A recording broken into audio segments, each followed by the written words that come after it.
Hey, I made it, and now I have no idea if you and I have ever crossed paths. My name is Alex Mondossian, and I'm so glad I could make it here, courtesy of the miracle of Google Hangouts. I'm in my office right now, and I'm recording this for you.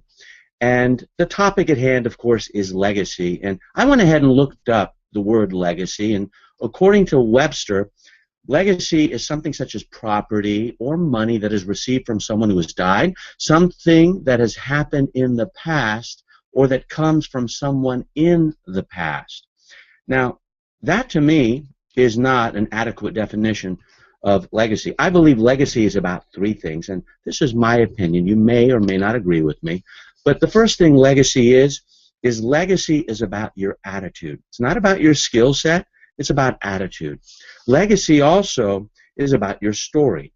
And believe me, the story of your life is not your life, it's just your story, but how you live into your story turns into your legacy, of course. And legacy is, of course, about your life, so it lives on beyond this lifetime. And I'm going to add a fourth component to legacy, and that is your verb. Living into your verb. That is at the granular level. When you live into your verb, and I'll talk about what your verb is. I'm going to give you a little exercise if you choose to play with me. I think you change your life. You change your verb, you change your life. Now, most people live their lives, most people I know, as a noun, as a person, place, or thing. That's sedentary. That's living in balance. What happens at perfect balance? Nothing. No movement.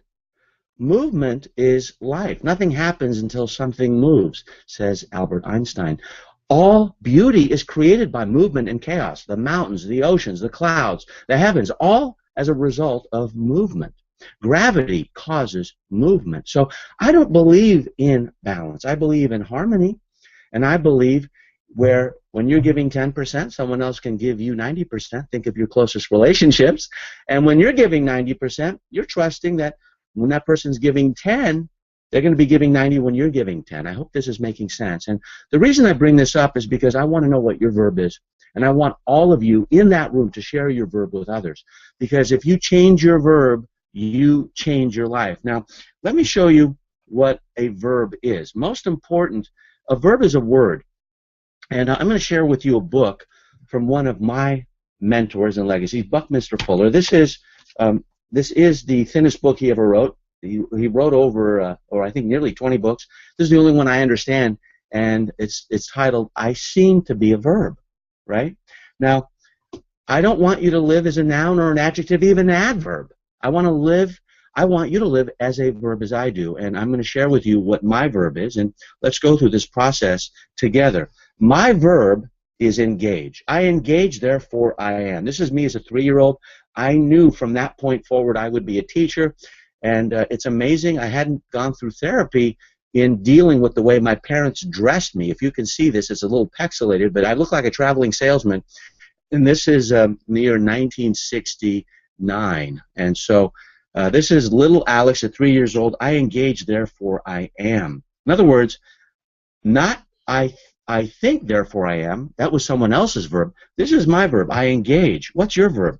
Now, this is the gentleman whose legacy I live into. Many of my mentors today and clients come from his lineage. This is Buckminster Fuller. I believe his verb is I experiment, therefore I am. And this is a gentleman who almost committed suicide one bitter cold night on the shores of Lake Michigan.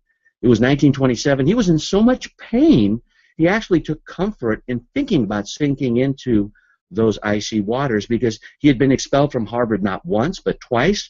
He had been fired from more jobs that he could care to remember. He had lost his daughter to a horrible disease. And yet, before stepping into those icy waters, he thought to himself, how can I make this world work? And he decided to call it his experiment. And this experiment of making the world work is why I think that's his verb. And that's the moment that he changed his life, changed the direction of his life, and look at his lineage and what has happened. Buckminster Fuller is a great man, considered the Leonardo da Vinci of the 20th century. I think his verb is I experiment, therefore I am. Think about it. This is Lake Michigan. What if he took his life, right? I die, therefore I am, is not a verb of legacy. Now, here's where it all started. Rene Descartes, I think, therefore I am. Philosopher. He's from the Western tradition of philosophy, and he believed, in thinking. If you can think, therefore you exist. Maria Montessori, one of the great teachers of antiquity, I teach, therefore I am. I'm just guessing that's her verb. Thomas Edison, he was an inventor. I invent, therefore I am. Now, Ernest Hemingway, he did many things, but writing is what brought him to life. That is his legacy. Now, when you change your verb, you change your life. I've said that again and again. Nothing happens until something moves. Albert Einstein said that. And I believe when Ernest Hemingway, Ernie as he was called, when he drank, he didn't write as well. He may have edited. He used to say, write drunk, edit sober. But I drink, therefore I am, did not serve him. And therefore, when you change your verb, you change your behavior. So writing, I believe, is his verb. Mother Teresa, I give, therefore I am. What's your verb? Think about it. I'm going to ask you to write it down. Napoleon Bonaparte, I conquer, therefore I am. Now, one of the great things that he discovered was the Rosetta Stone, which allowed us to decipher hieroglyphics. It was about a 5-foot stone that he uncovered, but he also took a lot of lives. I believe Adolf Hitler's life was about conquering, right?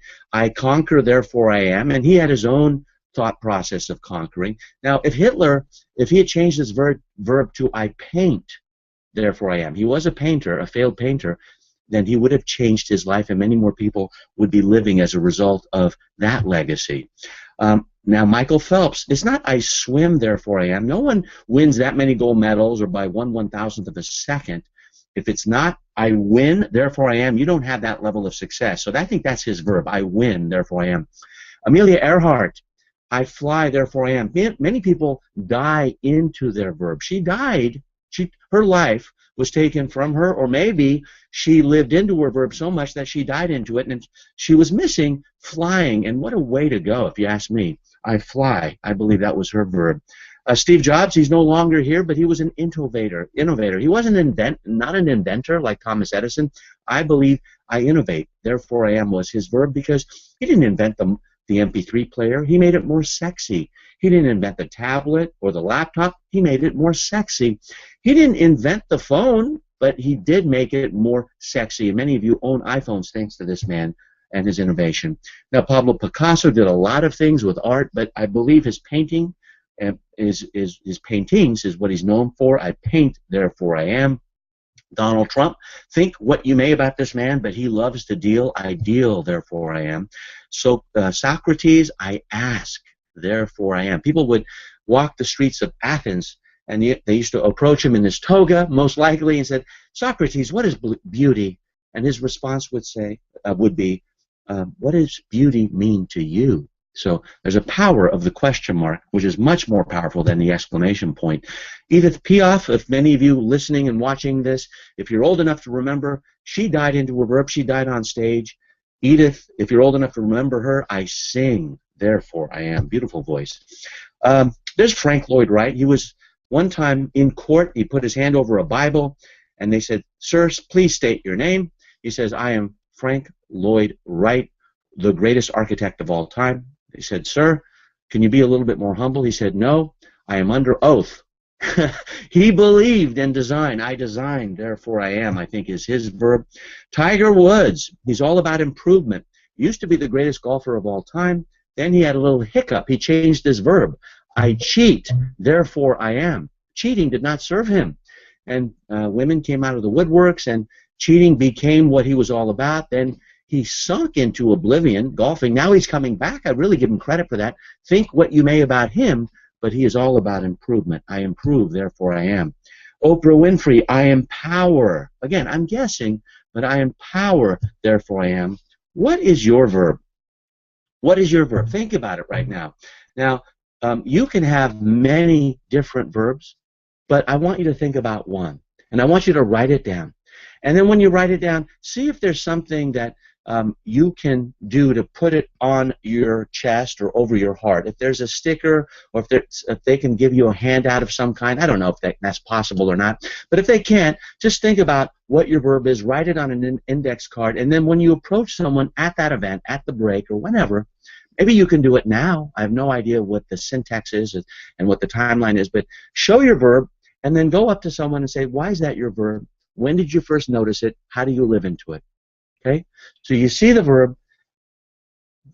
When did you notice it? And how do you live into it? What a great way to interact with folks, and I hope you do that. My name is Alex Mandossian. I hope you leave a legacy by living into your verb, and I wish I could be there, but this is the next best thing, thanks to Google and YouTube. So once again, I hope our paths cross again, and I hope that you remember that you are not as good as you think you are. You're better. All good wishes.